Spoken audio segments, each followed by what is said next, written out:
Perkenalkan, kita dari kelompok Sumatera Group dari jurusan Digital Business Innovation. Jadi kita mau perkenalan diri dulu. Aku Kirana Widima Esa dengan NIM 2902709630.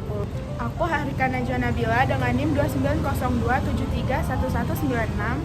Aku Adlinia Mika dengan NIM 2902714170.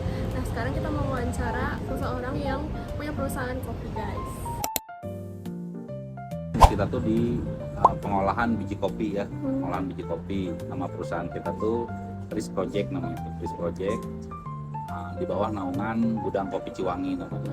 Posisi gudang pengolahan biji kopi kita ada di Majalaya Kabupaten Bandung.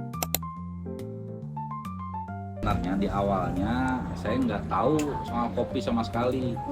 Jadi saya nggak punya hobi juga, nggak ada passion juga di kopi di awalnya. Cuman dipaksa terjun aja gitu, dipaksa terjun. Ketika itu tuh ada temen yang minta pabrik olah biji kopinya dia minta dia mau jual lah, intinya minta dijual. Nah, saya akuisisi pabrik kopinya.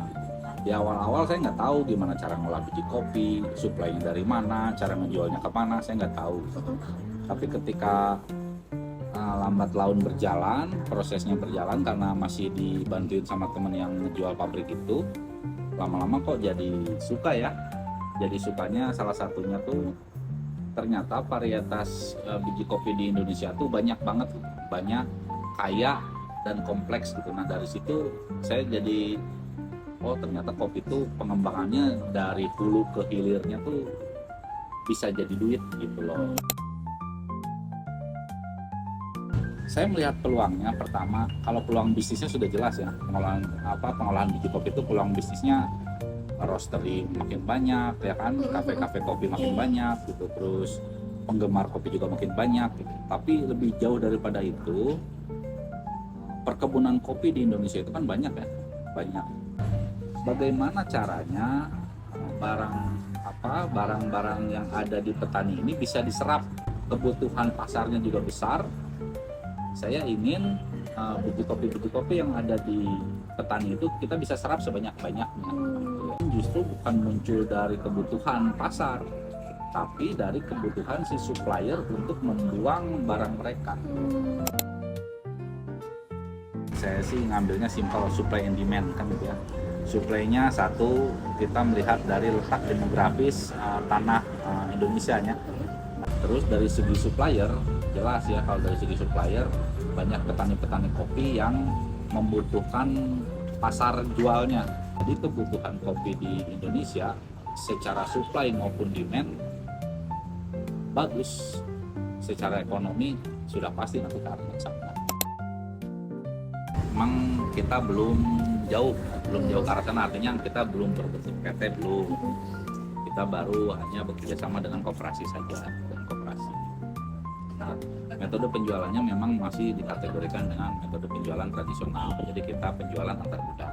Jadi ngambil marginnya dari selisih jual kita ke gudang tersebut. Justru kalau di kopi kita nggak bisa jadi kompetitor. Justru harus jadi saling pendukung. Karena apa? Karena setiap gudang itu punya suppliernya masing-masing.